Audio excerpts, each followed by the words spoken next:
Assalamualaikum warahmatullahi wabarakatuh. Perkenalkan, saya Samiul Alim, Guru TK Dharma Wanita Karangrejo 2, Kecamatan Ngasem, Kabupaten Kediri, Provinsi Jawa Timur.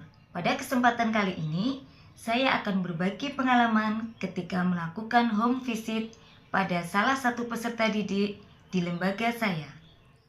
Untuk berpartisipasi dalam lomba GTK Home Visit Award yang diselenggarakan oleh Dinas Pendidikan Kabupaten Kediri dalam rangka memperingati Hari Guru Nasional 2024, saya akan mengidentifikasi permasalahan yang dihadapi peserta didik di lembaga serta memberikan solusi yang relevan.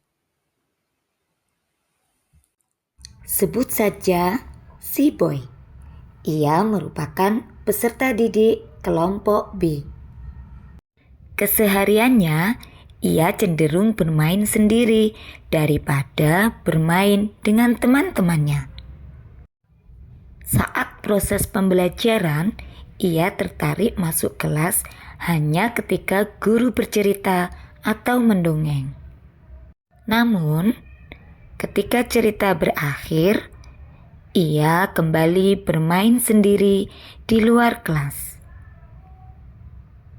Di saat teman-temannya mengerjakan tugas, ia justru asik menikmati bekalnya di luar kelas. Saat ditegur pun, ia akan marah. Permasalahan yang terakhir, si Boy juga kurang mampu dalam menjawab pertanyaan sederhana. Ia akan mengulang kembali pertanyaan yang diajukan oleh guru.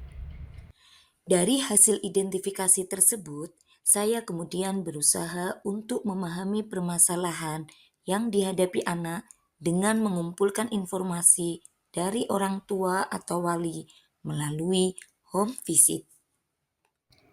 Dari kegiatan home visit yang saya lakukan dengan mewawancarai orang dewasa, yaitu nenek yang ada di rumah, ternyata selama ini si Boy sehari-hari tinggal bersama neneknya karena orang tuanya sudah berpisah.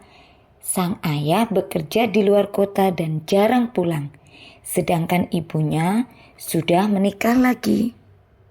Si Boy juga kurang diperhatikan dalam kegiatan sehari-hari, seperti makan, mandi, dan belajar. Akibatnya, ia mengalami kesulitan dalam memahami aturan dan tata tertib yang berlaku di rumah. Temuan selanjutnya, si Boy lebih senang bermain HP daripada bermain dengan teman sebaya di sekitar rumahnya. Hal tersebut menyebabkan kurangnya kemampuan berkomunikasi. Dari permasalahan yang telah diidentifikasi, saya akan memfokuskan perhatian pada penanganan sosialisasi anak serta pemahaman terhadap aturan dan tata tertib yang berlaku di sekolah. Di rumah, saya meminta kepada nenek untuk sering mengajak komunikasi dengan cara bermain bersama dan bercerita. Saya juga meminta kepada nenek untuk meminimalkan anak bermain HP, sehingga anak akan lebih sering berkomunikasi dengan nenek. Dan solusi ketiga, untuk di rumah, saya meminta kepada nenek untuk membiasakan disiplin waktu ketika mandi, makan, tidur siang, tidur malam, dan belajar, agar anak memahami aturan dan tata tertib di rumah. Sedangkan solusi atau tindakan yang dilakukan di sekolah, yang pertama, saya menerapkan pendekatan disiplin positif melalui interaksi dan permainan bersama teman. Hal ini untuk meningkatkan kemampuannya dalam berkomunikasi serta mengembangkan keterampilan sosial agar lebih baik. Tindakan selanjutnya, saya menggunakan pendekatan pembelajaran berdiferensiasi dengan menggunakan media belajar berupa buku cerita dan kartu gambar untuk memenuhi gaya belajarnya. Untuk solusi atau tindakan yang ketiga, saya menerapkan pendekatan disiplin positif melalui pembuatan kesepakatan belajar. Semisal, si boy diizinkan untuk bermain setelah menyelesaikan kegiatan dan akan dibacakan satu judul cerita jika berhasil menyelesaikan tugas tepat waktu. Hasil yang diperoleh dari solusi atau tindakan yang telah saya lakukan dalam menangani permasalahan tersebut, si boy sudah mulai menunjukkan kemampuan untuk bersosialisasi dengan teman-temannya. Hal ini terlihat dari anak yang mau bermain bersama temannya dan makan bekal bersama pada saat istirahat. Dalam proses pembelajaran, si boy sudah mulai mematuhi aturan dan tata tertib di sekolah. Hal ini terlihat dari anak yang mau menyelesaikan tugas yang diberikan meskipun ia masih melakukannya di luar kelas.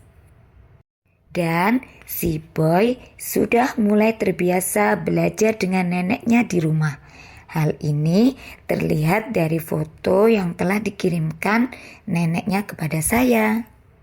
Tindak lanjut yang akan saya lakukan ke depannya adalah: pertama, meningkatkan pencapaian yang telah diraih oleh anak, di mana ia mulai menunjukkan kemampuan dalam bersosialisasi dengan teman-temannya serta mulai mematuhi aturan dan tata tertib di sekolah dengan menyelesaikan tugas yang diberikan. Kedua, memberikan solusi untuk permasalahan yang belum terpecahkan, seperti ketidakmampuan dalam menjawab pertanyaan sederhana. Dan yang ketiga, saya juga akan mengupgrade ilmu dengan mencari referensi yang sesuai dengan masalah yang dihadapi. Seorang pendidik harus mampu memahami karakteristik dan kebutuhan peserta didik. Hal itu akan sangat membantu pendidik dalam menangani berbagai permasalahan yang muncul di kelas. Mari menjadi guru hebat untuk Indonesia kuat. Wassalamualaikum warahmatullahi wabarakatuh.